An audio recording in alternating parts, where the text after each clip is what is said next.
O G20, grupo das 19 maiores economias do mundo, mais a União Europeia, se reuniu na cidade natal de Angela Merkel, Hamburgo, lá no norte da Alemanha, para sua reunião anual.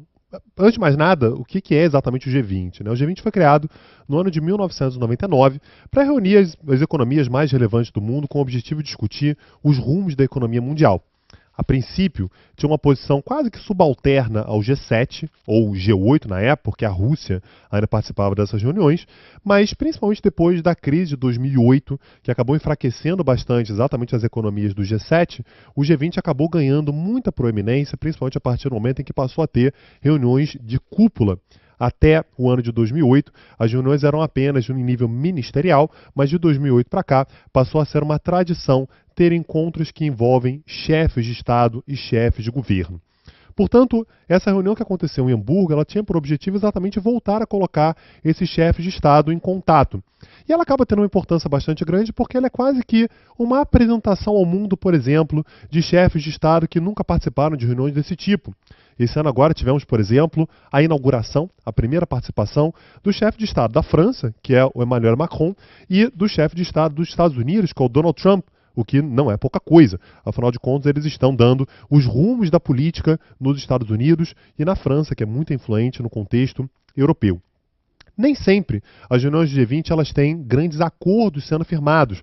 A declaração final, por exemplo, dessa cúpula de Hamburgo, ela acabou tendo uma importância bastante grande, por exemplo, na reafirmação do compromisso de grande parte dos países com relação à questão ambiental, ao Acordo de Paris. O que é notável, afinal de contas, os Estados Unidos anunciaram algumas semanas atrás que estariam fora do Acordo de Paris e houve, portanto, uma concertação por parte dos outros integrantes do G20 de que o Acordo de Paris está mantido e é considerado irreversível por grande parte dos países, o que significa, de uma certa forma, um certo constrangimento para os Estados Unidos da América. Uma outra parte do Acordo de Hamburgo, da declaração final da cúpula de Hamburgo, diz respeito, por exemplo, ao compromisso com a abertura do comércio entre as principais economias do mundo. E aqui, mais uma vez, é algo que é extremamente relevante, afinal de contas, participam da reunião do G20 representantes de cerca de 90% do PIB mundial. No momento que esses países, portanto, se comprometem com a abertura do comércio, certamente terá algum tipo de efeito nos fluxos de comércio mundial. Não houve, portanto, grandes acordos definitivos acerca de temas muito importantes, mas é sempre uma oportunidade para que os estados eles se mantenham em contato.